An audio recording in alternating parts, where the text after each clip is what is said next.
네, 시간 참 빠르죠. 벌써 한 주의 마지막 거래일입니다. 이 코로나19 등 대외적인 악재 속에서도 뚜벅뚜벅 걸어가고 있는 국내 증시인데요. 지나온 한 주 정리해보고 다음 주 대응해보도록 하죠. 자, MTNW 주쌤 김도영 전문가 만나 뵙겠습니다. 전문가님 안녕하세요. 안녕하십니까. 필식 주생 김도영입니다. 네, 어제 우리 시장 전고점 뚫어내나 싶더니 기관 투자자들이 매도 포지션 잡으면서 오후장 들어서부터 좀 힘이 쭉 빠졌습니다. 그래도 옵션 만기일 치고는 선방했다. 뭐 이런 평가가 나오고 있는데요. 진단해 주세요. 어떠세요? 네, 맞습니다. 정확히 보신 것 같은데요. 이 거래일 동안 이 기관 쪽의 수급 스위칭이 시장 장중 부분에 발생이 되면서 올라가야 될 자리가 제대로 올라가지 못하고 막혔다거나 내려와야 될 자리가 제대로 내려오지 못하고 반등이 시작되었다라고 볼 수가 있겠는데요. 한 주를 좀 빠르게 좀 정리를 해보면 먼저 코스피 시장 쪽에 놓고 봤을 때 우리가 우한폐렴 부분에 대한 문제점 이 표현을 좀 드렸습니다. 저는 수정을 하지 않겠습니다. 무슨 얘기냐? 양봉의 매수는 하지 않는다. 현재 위치가 너무 조금 우리가 고평가 부분의 논리들이 있다. 하지만 음봉에는 자신 있게 코로나에 대한 핑계를 댄다라면 코로나19의 핑계를 댄다라면 난 자신 있게 주식 배정을 늘리겠다. 필시기 주쌤의 전략인데요. 보시면 이 부분이 우한폐렴 부분도 그러니까 코로나19 부분에 대해서 급락 부분 이후에 되돌림 파동이 좀 나와 있는 상태죠. 그런 상태에서 어제 같은 경우에 조금 더 올라오기를 좀 기대를 했었던 부분입니다. 선물에 대한 옵션 만기 트레이딩 부분이 305 이상 부분, 맥스로 306대까지 보고 있다가 거기에서 오후장에서 좀 이벤트성으로 하락 부분을 대비하고 있었는데요. 오히려 304대 부분에서 또 빨리 막혔는데요. 그걸 코스피 쪽으로 연동해서 놓고 보면 이제 중요한 건 뭐냐? 2240포인트를 좀 뛰어넘으면서 직전 부분에 의미 있는 고점에 대한 기술적인 파동을 다 메꾸고 나서 쉬어가는 템포가 발생이 됐다라는 거죠. 수급의 변화도 계속 나타나고 있기 때문에요. 그럼 중요 포인트상 이번 주 특히 오늘 부분과 함께 다음 주 주초까지의 핵심 포인트 상으로 코스피 시장 같은 경우는 이렇게 2110포인트에 대한 강력한 지지력이 나와야지만 추가적으로 이 부분에 대한 메꾸기 이후에 해외 따라 동반해서 계속 추가 반등을 가져올 수 있는 모멘텀을 갖고 있다라고 보시면 좋겠고요. 그러니까 눌렸다가 다시 이제 가능 공격성을 가져가야 된다. 그렇다고 한다면 앞에서 앵커님께서 얘기했던 저희도 기대하고 있는 직전 고점 1월 20일 날의 고점을 좀 뚫어내는 포인트다. 그래서 요 2210포인트 중요 포인트 이탈하지 말아야지만 곧바로 좀 빠르게 갈 수 있다라고 말씀 좀 드리겠고요. 코스닥 같은 경우도요. 실제로 보면 이 코로나19의 부분에 대해서 이렇게 메꾸기가 정확히 들어왔죠. 근데 여기 아쉬운 게 하나 있습니다. 여러분들이 수급을 보시면 계속 690포인트에 기술적으로 막히는 부분도 있겠지만 사실 여기에 수급의 특징이 외국인이라든가 기관 쪽의 매수세가 실제 현물 쪽에서 공격적으로 잘 안 들어오죠. 쏠린 부분에 익숙하게 어쩌다 가끔 이다라는 표현처럼 들어오는 것뿐인데요.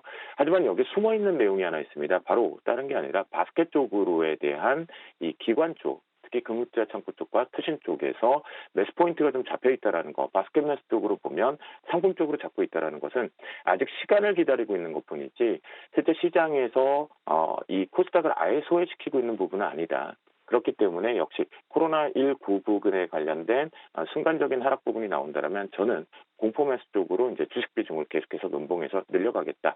성장주 중심으로겠죠. 그 부분 힌트를 좀 얻으시면 좋을 것 같겠고요. 여기 역시도 코스닥과 코스피를 다 놓고 봤을 때 코스닥 기준에서 중요한 포인트는 이제 670포인트를 기준점으로 다음 주 주초까지가 필요합니다. 그렇다고 한다면 역시 코스피와 마찬가지로 실제 670포인트에 대한 기술적 반등 부분에 대한 되돌림, 하락 부분을 마무리하고 다시 올라가는 형태. 그렇다고 한다면 역시 짝꿍댕이 형태가 좀 발생이 될 수 있다라는 관점으로 보시면 좋겠고요.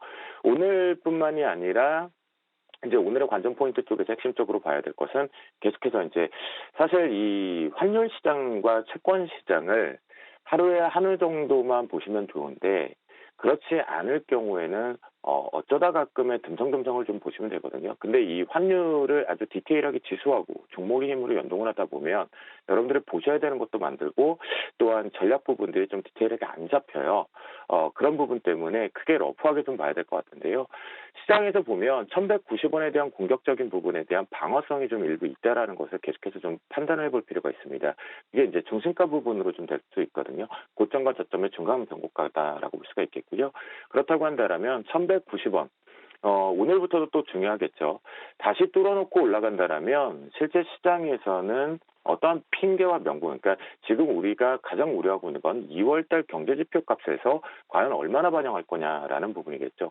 전일 같은 경우 미국의 소비자 물가지수 같은 경우는 서프라이즈급이 나오면서 시장이 화답이 되는 부분이었거든요. 그런 부분까지 연동에 대해서 보면 한마디로 딱 정해보면 원달러 환율 부분이 달러원 자체가 1190원을 뚫어내지 않는다라면 눌렸다가 잠시 쉬었다가 과매수가 풀렸다가 가는구나라고 바라보시면 좋을 것 같겠고요. 그리고 위안화 같은 경우는 7.02를 기준으로 계속 보셔야 되는데요. 전반적으로 위안화 같은 경우가 이 실제 원달러하고 연동시켜서 보면 브레이크 원달러는 이렇게 지금 저점이 좀 낮아지는 형태에서 풀어가는 모습이거든요. 하지만 위안화 같은 경우 유동성 공급 때문에 저점이 이제 좀 꽉 막혀가면서 위쪽으로 한번 탈환할 준비를 하고 있다는 겁니다. 그 부분을 놓고 보면 유동성에만 너무 기대하지 말자. 그래서 위안화가 7.02를 넘어갈 때 원달러는 1190원을 넘어가지 않는데 위안화가 7.02를 넘어간다라고 한다라면 여러분들이 또 이 공포 매수를 했던 것을 트레이딩 관점 쪽으로 또 현금을 눌리고 음봉에 대한 다시 재매수 관점을 좀 반복하시는 당분간의 시점이 되지 않을까라고 말씀 좀 드리겠고요. 특히 어제 같은 경우는 앵커님께서 한마디로 정리를 해줘서 제가 더 드릴 말씀은 없는데요. 요거 하나만 첨언을 좀 해보도록 하겠습니다. 코스피 시장 쪽에서 보면 외국인들과 기관계 쪽의 싸움에 대한 변동성이 계속 생기는데요. 사실 이 부분에서도 역시나 바스켓 매수는 계속 텅텅 비어있는 바스켓 매수는 들어오고 있다는 부분이겠고요.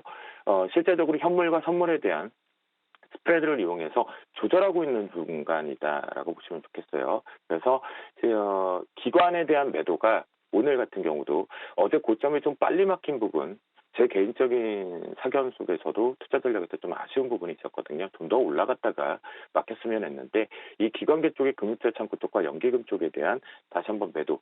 이게 이제 어제 파생만기 기준에서 위에 고점을 꽉 막아놨던 부분이거든요. 더 올라가면 되지 않기 때문에 그걸 막았던 것이 좀 빠르게 공격을 했으니까 오늘 같은 경우에도 기관 쪽에서 다시 한번 연속성으로 대한 매도 공격을 하게 되면 실제 우리나라가 이 메꾸기가 앞에서 보셨던 것 같이 선물시장 쪽만 놓고 봐도 미래 가격에 완전히 막혀있는 고점이 막혀있는 음봉의 첫 출현이다. 연속성이 돼서 눌림목을 기다려야 된다라고 말씀 좀 드리겠고요. 거기에 또 하나는 상해지수를 보시면 9거래를 연속해서 올라갔다가 고점은 갱신이 되었지만 메꾸기 구간에서 오차 범위 안에 속에 들어오면서 해외하고 키높이 속에 들어왔다가 음봉으로 마감됐다라는 거 분명히 여기에서 이거 뭐 하루 정도 음봉이니까 별거 없겠지 이렇게 생각하시면 안 된다라는 거. 그러니까 이걸 기회로 또 삼자라고 자신 있게 말씀 좀 드리겠습니다. 그렇게 판단을 해보시면 시장에 대응하는 부분, 그러니까 지금 추격 매수를 잘못하게 되면 실제 다시 한번 돌발성의 핑계낌, 하락 조정이 발생이 됐을 때 여러분들께서 좀 오랜 시간 또 다시 들고 있어야 되는 시간이 필요하다라는 거 꼭 인지를 하시면 좋을 것 같겠습니다. 네, 추격 매수는 좀 자제하고 코스피 2110포인트를 기준으로 두고 계속 지켜보자라는 말씀해 주셨습니다. 자, 전문가님, 리뷰볼 종목이 무려 6개나 됩니다. 정말 지난주, 이번 주 정말 우리 시장을 휘어잡았던 종목들이 대거 포진해 있는데요. 화면 보시죠. 일단은 RFHIC 그리고 제노레이 무려 두 종목은 이 두 자릿수 수익률을 기록을 했는데요. RFHIC가 17% 그리고 제노레이가 21%대 수익률을 기록했고요. 그 밖에 많은 종목들 3% 이상의 수익률을 기록했습니다. 리뷰 부탁드릴게요.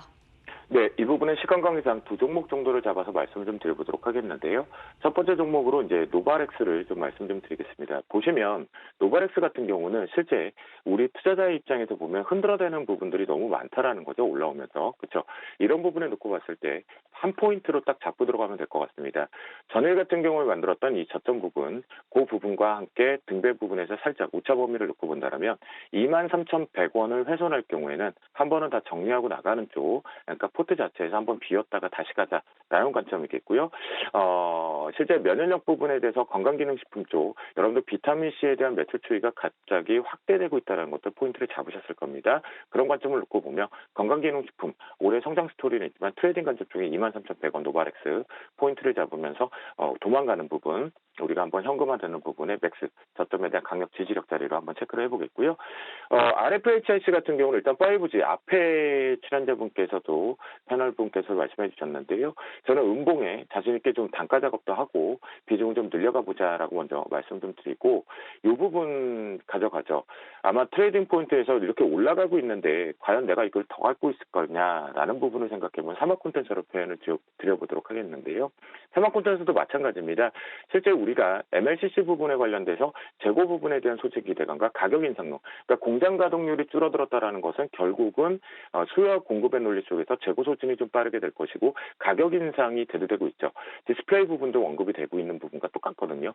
MLCC. 근데 글쎄요. 기업의 가치를 우리가 놓고 판단을 해본다라면 성장 스토리는 부분은 이해가 되지만 현재 주가 추이가 과연 이렇게 급하게 올라가면서 고가를 만들 필요가 있을까라는 의문, 인정받을 수 있을까라는 부분이겠죠. 그런 관점에 놓고 봤을 때 실제 62,800원에 대한 강력한 지지력이 있어야지만 다시 주도 섹터 쪽으로 부활되면서 추가 우상이 시장의 랠리는 되겠지만요.